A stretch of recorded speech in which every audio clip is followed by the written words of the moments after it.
Yo, yo, yo, yo, visualize shark takes, hit the wave grinding. In the chat, gun shark odds make it rhyming. Sunday vibes, smooth bets, no confining. Acts engaged, can't stop us from shining. Bet on the spread, liking it, keep it tight. Push the odds further, jack on the hindsight. Odds fellows mind grasping the right sight. Hats, caps on heads, winners in plain sight. Hit the light, get in the chat, feel the flow, cash it, every dollar see the bank roll. Sunday grinding picks, now you gotta know. Extra points on the screen, sharp minds always glow. Big parlays, predictions we home. Standing tall, betting knowledge all. On a suddenly not so casual Thursday in October, a very specific Thursday, Halloween night in the New York area. It is NFL The Extra Points, the big show, week 9, Thursday Night Football, the Shark and the Gun, right here live. Sharky Waters Nation and the Guns Picks channel. Jump in the chat. Our guy Bruno says he's here. If he's here, you guys better jump in the chat with him. Guns Picks, what's going on, brother? Yeah, happy Halloween, everybody. And we got some football today. I'm sure we're going to see a lot of costumes in the crowd today because you know how the cameraman loves to give those angles during the the lulls in the game. But I digress. We have a game regardless. We have Houston versus the New York Jets. We have some takes. We have some analysis. Do we have plays? We shall see. Shark, let's give it to him. 8:15 in East Rutherford. I'm sure people will be live and ready for this one. Yankees were eliminated last night. It seems like the Jets have been eliminated, but they are not even close to mathematically eliminated this season. Sitting here at 2-6, one of the most intriguing 2-6 teams in recent history.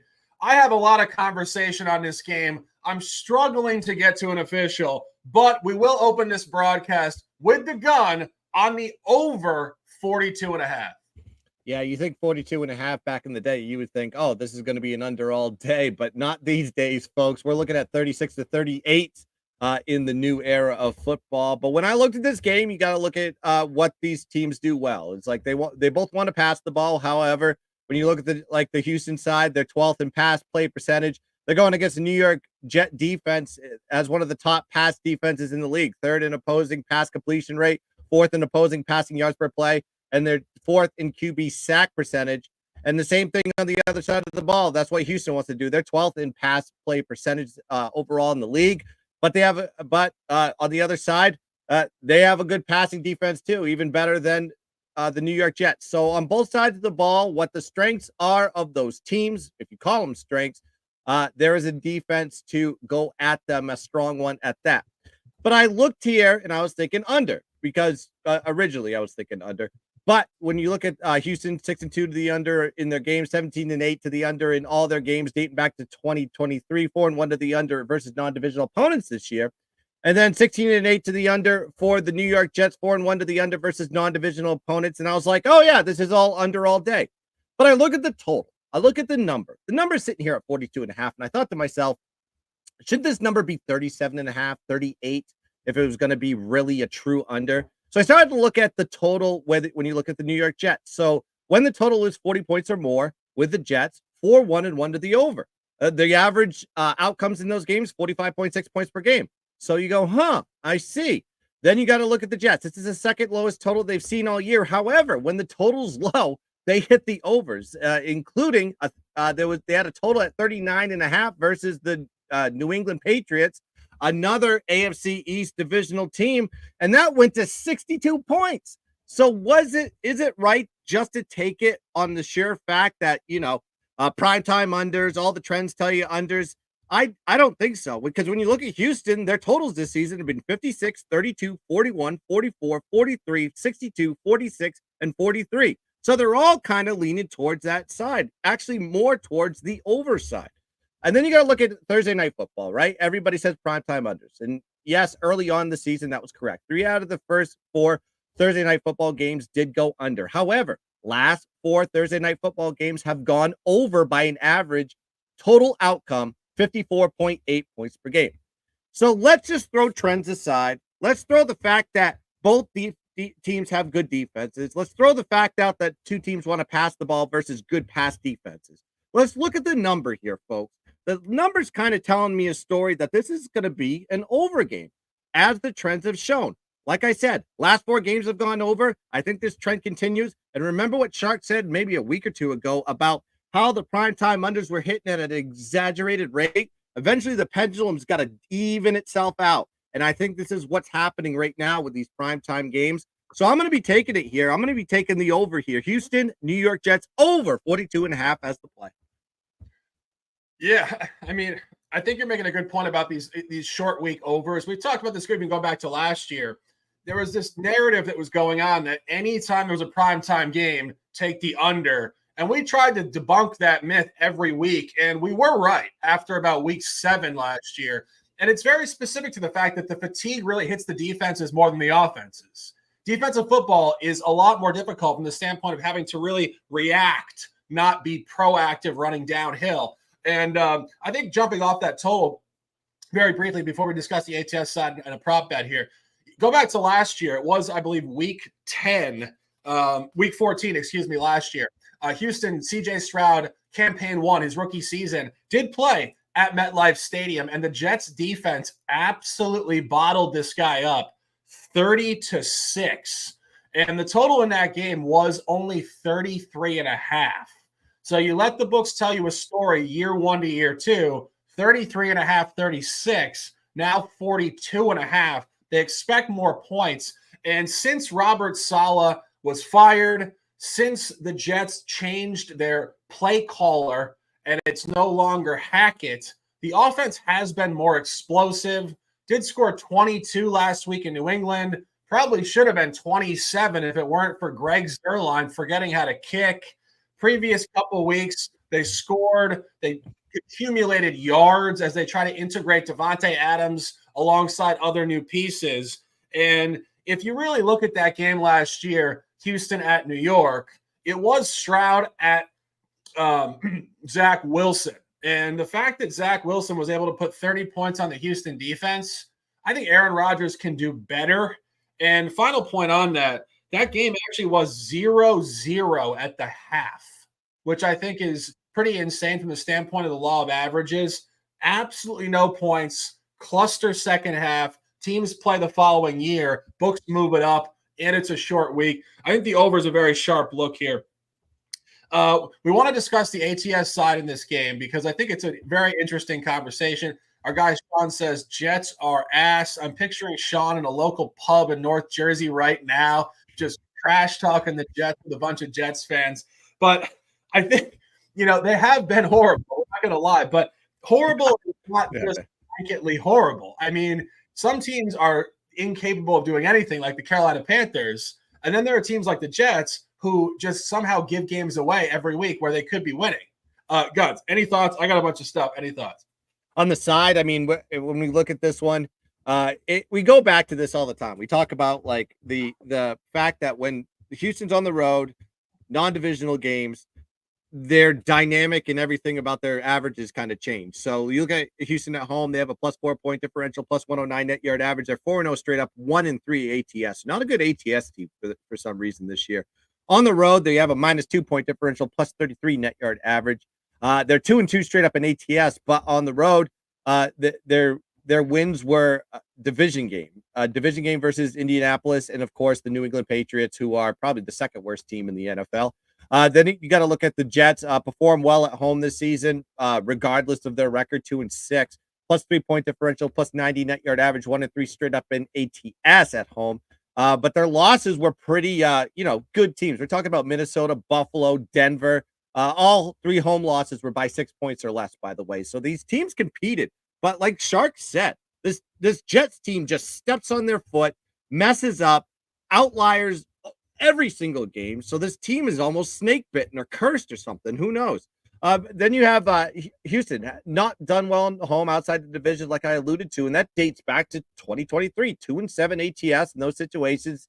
But they're 1-2 ATS this year. Their only cover was against the Patriots, like I said before.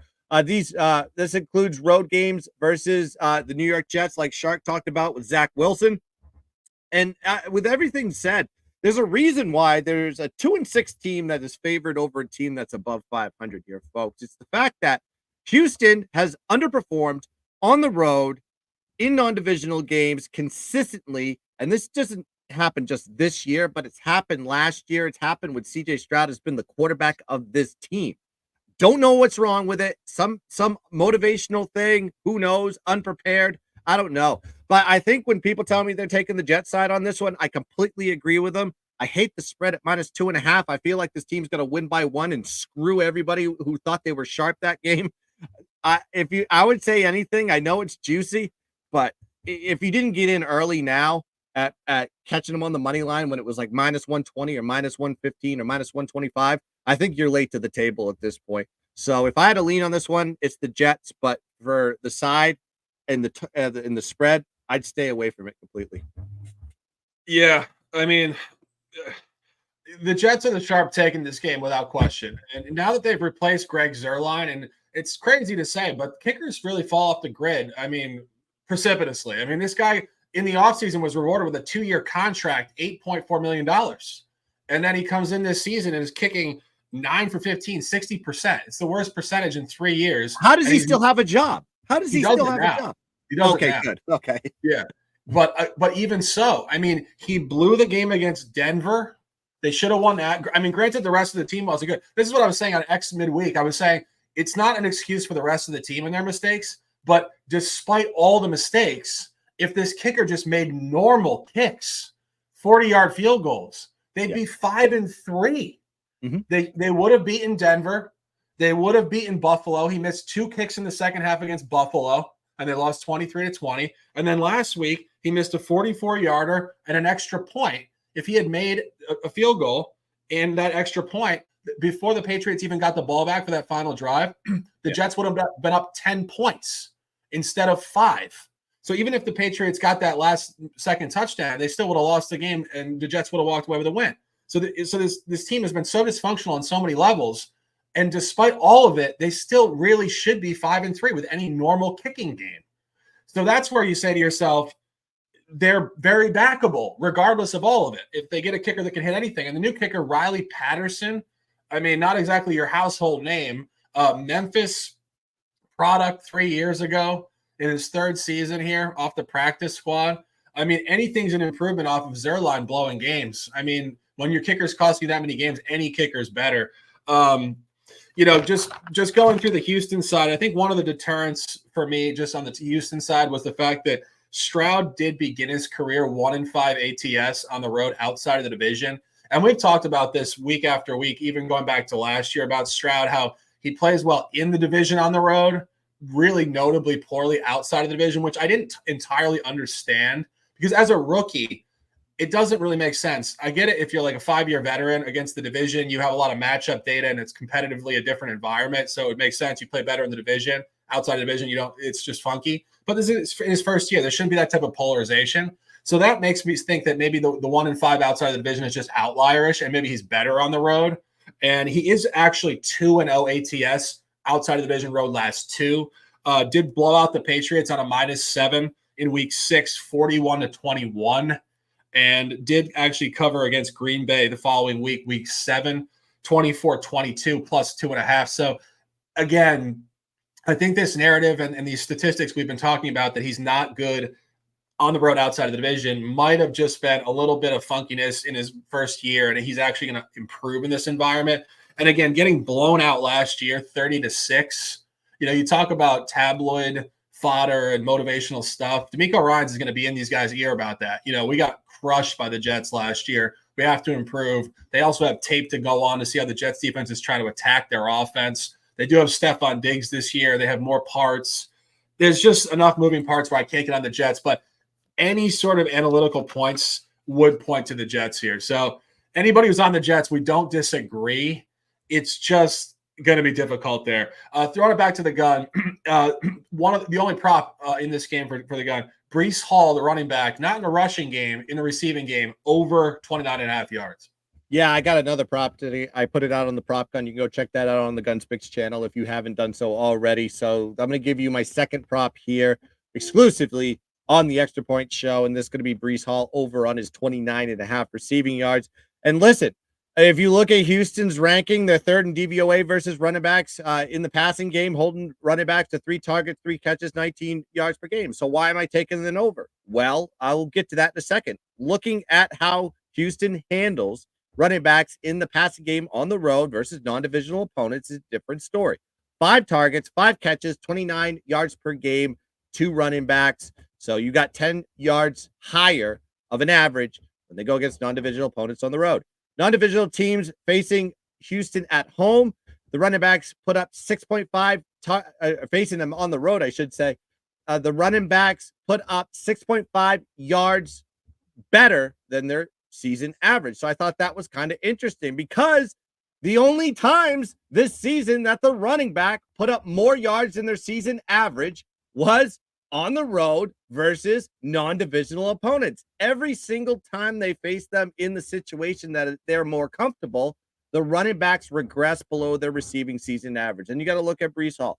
His average is 6 targets, 4 catches, 39.5 receiving yards per game. At home, he's got 5 targets, 4 catches, 33 yards per game.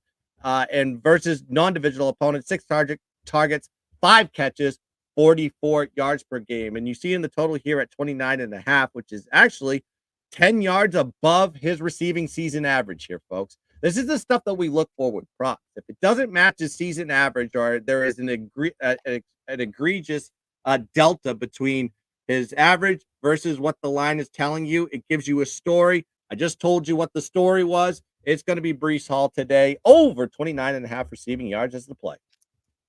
Yeah, 17 minutes in here. We see that people couldn't see this on X until just now, unfortunately. So hopefully people get to rewatch this. But a great conversation. It is. And the final point I want to make on this game, crazily enough, this is the 5th primetime game this year for the Jets.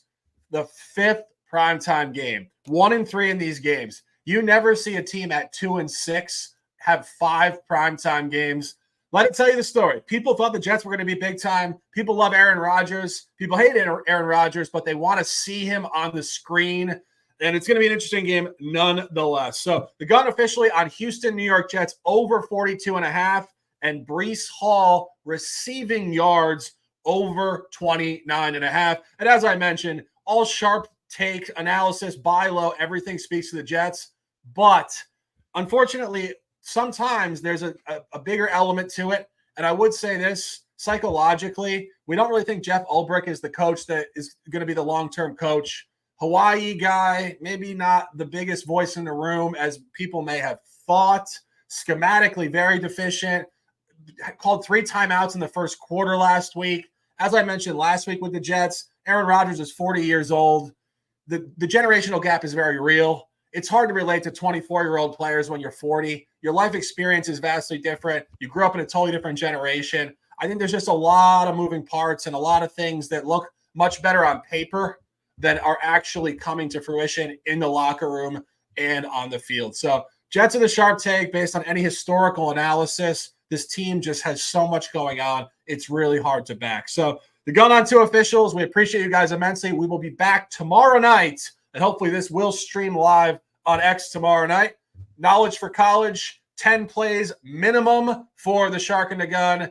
As Guns always says, we are cooking with hot fire, and it will be a great napalm. It's napalm. Get it right. And just got this beautiful Utah Jazz hat. The NBA plays are dropped for you guys. Check it out on X, and we appreciate you guys immensely. Be back tomorrow night with CFP Knowledge for College. A pleasure as always, Guns. Close them out with some words, and let's dominate. Yeah, shout out to everybody that joined us here live. I don't know what's going on with Twitter and today. I noticed that StreamYard was running a little bit slow on getting the stream up. So I digress. Hopefully you can watch it on the replay. Like I said, I'm going to be on the over today. Shark has no official plays. He just gave his analysis on this one. Of course, Breece Hall on the over on receiving yards. Go check out the prop gun for the extra prop play for tonight. But I appreciate Bruno joining us as always. He's becoming a fan of us, man. Out in the friggin' South America. Love that, Sean Murphy. Portugal. Got it wrong. My bad. Then we go into Sean Murphy joining us, and of course the TTHN. Go check out the Pick Six show and go check out the college football playbook. We gave out some plays there on the Top Tier Handicapping Network. Like and subscribe to the channel. And that's going to do it here for the Extra Points Thursday night edition. We will be back tomorrow with the college football slate. Knowledge for college with the Shark of the Gun. We'll have plenty of plays for you to feast on there. So till then, till 7 p.m. tomorrow, East Side, let's catch some tickets. Let's dominate the board. And as always, let's keep dancing. Yeah, bye.